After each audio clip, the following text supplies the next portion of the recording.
Then reflections of sound in plane and curved surfaces.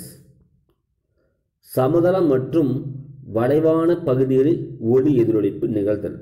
சமதள மற்றும் வளைவான பகுதிகளில் ஒளி எதிரொலிப்பு நிகழ்தல் என்னன்னு சொல்லிட்டு பார்க்கலாம். When sound waves are reflected from a plane surface, the reflected waves travel in a direction according to the law of reflections.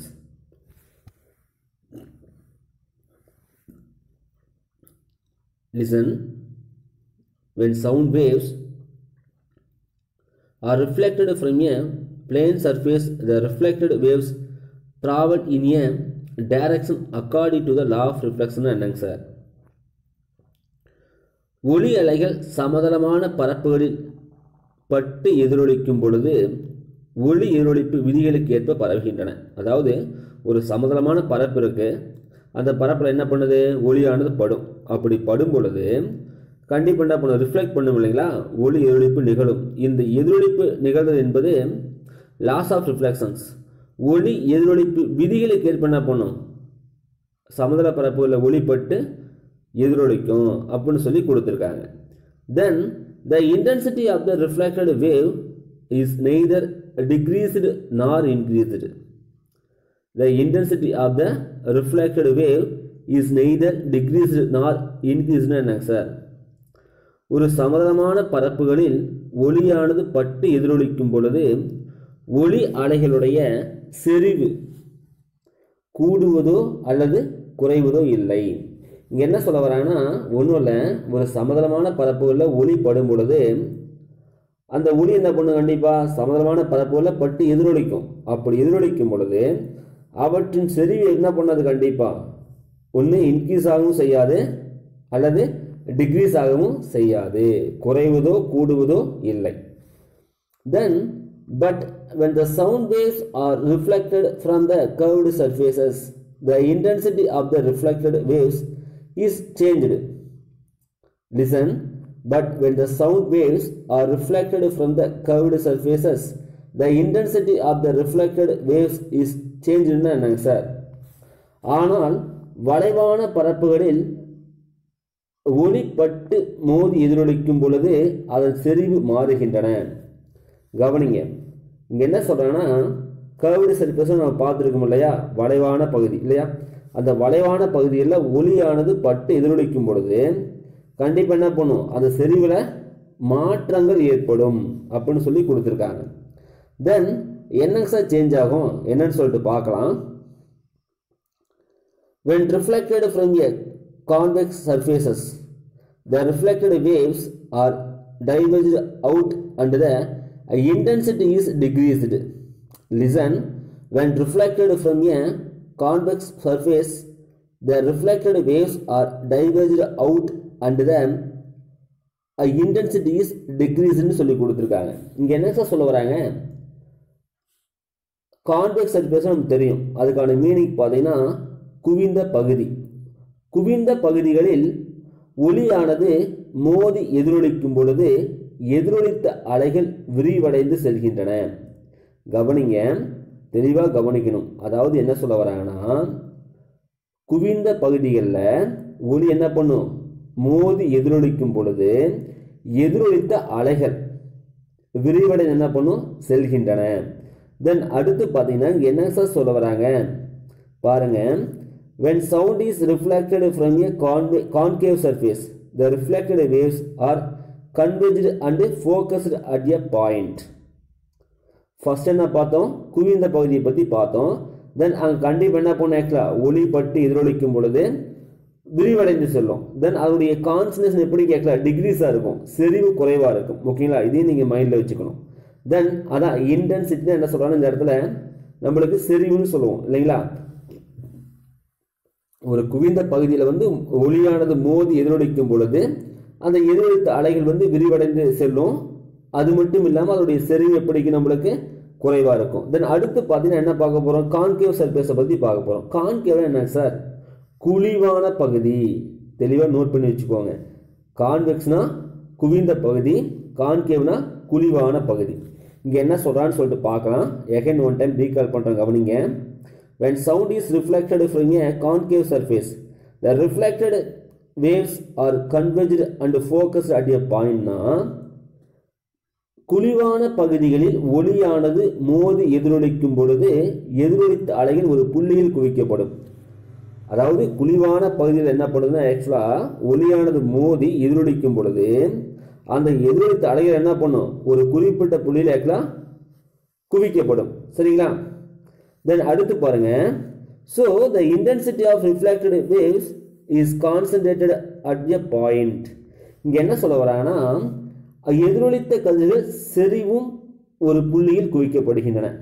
இப்போ நம்ம சின்ன வயசுல என்ன பண்ணிட்டோம்னா இந்த அதாவது ஃபோக்கஸ் கண்ணாடி, அதாவது ஒரு சூரிய ஒளியை குவிக்கக்கூடிய கண்ணாடி வச்சுக்கிட்டு அதுக்கு முன்னாடி என்ன பண்ணுவோம், ஒரு பேப்பர் எடுத்துப்போம். பேப்பர் எடுத்து வச்சுருவோம். அந்த கண்ணாடி மேலே என்ன பண்ணுவோம், சூரிய ஒளியுடைய கதிர்கள்லாம் படும். பட்டு என்ன பண்ணுன்னா அந்த கதிருடைய அதாவது அனைத்து கதிரும் ஒன்றா சேர்ந்து என்ன பண்ணும், அந்த காகிதத்து மேலே ஒரே ஒரு புள்ளியில் மட்டும் குவியும். ஓகே, அப்படி குவியும் பொழுது ஜஸ்ட் ஒரு 10 minutes 20 minutesல பார்த்தீங்கன்னா இந்த பேப்பர்ஸ் என்ன பண்ணிட்டு ஆக்சுவலாக எரிய ஆரம்பிக்கும். ஓகேவா? ஸோ அப்போ அதே கான்செப்ட் தான், ஒன்றும் கிடையாது. ஒரு குழிவான பகுதியில் ஒளியானது படும் பொழுது பட்டு என்ன பண்ணும், எதிரொலிக்குது இல்லைங்களா, அந்த அலைகள்லாம் ஒரு குறிப்பிட்ட புள்ளியில் என்ன பண்ணும், குவியும். அப்படி குவியும் பொழுது அதனுடைய கான்சன்ட்ரேஷன் சரி எப்படி கேட்கலாம், நம்மளுக்கு அதிகமாகுன்னு சொல்லி கொடுத்துருக்காங்க. நம்ம முன்னாடி பார்த்தோம், என்ன பார்த்தோம், கான்வெக்ஸ் லென்ஸை பற்றி பார்த்தோம். கான்வெக்ஸ்ல எப்படிக்கும், செறிவு எப்படிக்கும், குறைவாக இருக்கும். இங்கே அதிகமாக இருக்குன்னு சொல்லி கொடுத்துருக்காங்க. சரிங்களா? தென் அடுத்து பாருங்க,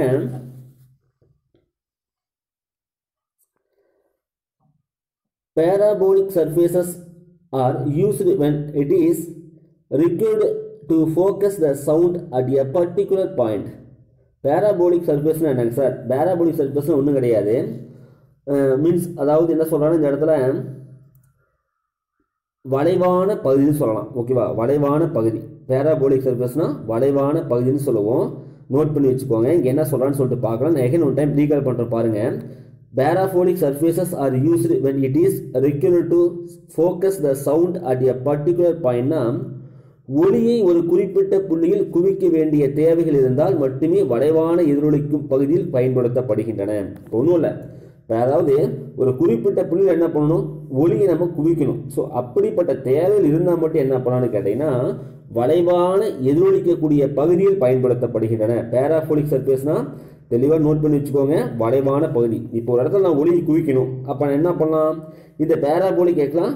ஸோ பகுதி நம்ம என்ன பண்ணலாம், ஏற்படுத்தி ஒளியை குவிக்க முடியும். ஸோ ஒரு எக்ஸாம்பிள் சொல்லுங்களேன். பாருங்க, அடுத்து பாருங்க, கொடுத்துருக்காங்க எக்ஸாம்பிள்ஸ் நம்மளுக்கு. Hence many halls are designed with a parabolic reflecting surfaces. Many ஹால்ஸ்னா அதாவது பெரும்பாலான பேசக்கூடிய கூடங்களுடைய மேற்பகுதி எப்படிக்கும் பரவளையத்தின் வடிவில் அமைக்கப்பட்டிருக்கும்.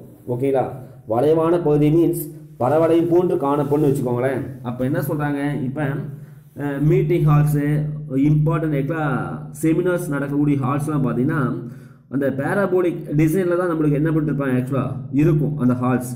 ஏன்னு கேட்டிங்கன்னா அதாவது நம்ம பேசக்கூடிய ஒளி என்ன பண்ணும், கண்டிப்பாக ஒரு புள்ளியில் குவிக்கப்படும். அப்படி குவிக்கும் பொழுது நம்ம அந்த பேசக்கூடிய விதம் எப்படின்னா ரொம்ப சவுண்ட் இல்லாமல் கொஞ்சம் எளிமையாக பேசினா கூட என்ன பண்ணணும்னு கேட்டிங்கன்னா அங்கே அமர்ந்திருக்கக்கூடிய அனைவருக்கு என்ன பண்ணணும் ஆக்சுவலாக அந்த சவுண்ட் போய் கேட்கணும். ஓகேவா? ஸோ அதுக்கு பயன்படக்கூடியது அந்த பேராபோலிக் ரிஃப்ளெக்டிங் சர்ஃபேசஸ்ன்னு சொல்ல வராங்க. ஸோ அது தெளிவாக கொடுத்துருப்பாங்க பாருங்கள். Hence many halls are designed with parabolic reflecting சர்ஃபேசஸ்னா அதாவது பெரும்பாலான பேசும் கூடங்களின் மேற்பகுதியானது பரவளையத்தின் வடிவில் அமைக்கப்பட்டிருக்கும். சரிங்களா? தென் in elliptical surfaces sound from one focus will always be reflected to the other focus no matter where it strikes the wall. இங்கே என்ன சார் சொல்கிறாங்க அப்படின்னு சொல்லிட்டு பார்த்தீங்கன்னா அதாவது என்ன சொல்கிறாங்க பாருங்க. ஃபார் எக்ஸாம்பிள், பரவளையத்துடைய பிரதிபலிக்கும் ஒளியானது சுவரில் எங்கு மோதினாலும் பரவளையத்தின் ஒரு குறிப்பிட்ட குவிய புள்ளியிலிருந்து மற்றொரு குவிய புள்ளியில் குவிக்கப்படுகின்றன. அதாவது பேசக்கூடிய ஒளி அலைப்பு எந்த இடத்துல பிரதிபலித்தாலும் சரி என்ன பண்ணும், ஒரு குறிப்பிட்ட புள்ளியில் குவியும். அப்படி குவியும் போது என்ன சார் நடக்கும்? This principle is used in designing whispering ஹால்ஸ்னா. வீஸ்பரிங் ஹால்ஸ்னா என்னங்க சார்? மெதுவாக பேசக்கூடிய கூடம். இங்கே என்ன சொல்ல வராங்கன்னா, பரவளையத்தின் மீது ஒளியானது பட்டு ஒரு குறிப்பிட்ட புள்ளியில் குவிக்கப்படும். இந்த தத்துவத்தை அடிப்படையாக கொண்டு நம்ம என்ன பண்ண முடியும், வீஸ்பரிங் ஹார்ட்ஸில் நம்மளால் பேச முடியும். எப்படிங்க சார் பேச முடியும், கவனிங்க. In a whispering hall, the speech of a person standing in one focus can be heard clearly by a listener standing at the other focusனா ஒன்றும் இல்லை, இந்த வீஸ்பரிங் ஹார்ட்ஸில் ஒரு குறிப்பிட்ட நபர்ஸ் வந்து அமர்ந்திருக்காங்கன்னு வச்சுக்கோங்களேன். ஒருத்தர் பேசுகிறாரு, ஓகேவா. அவர் பேசக்கூடிய குரல் பார்த்தீங்கன்னா ரொம்ப மெல்லிய குரலில் பேசும்பொழுது அங்கே அமர்ந்திருக்கக்கூடிய அனைவருக்குமே அவர் பேசக்கூடிய ஒலி எப்படி கேட்கும், அதாவது தெளிவாக கேட்கும் இல்லைங்களா.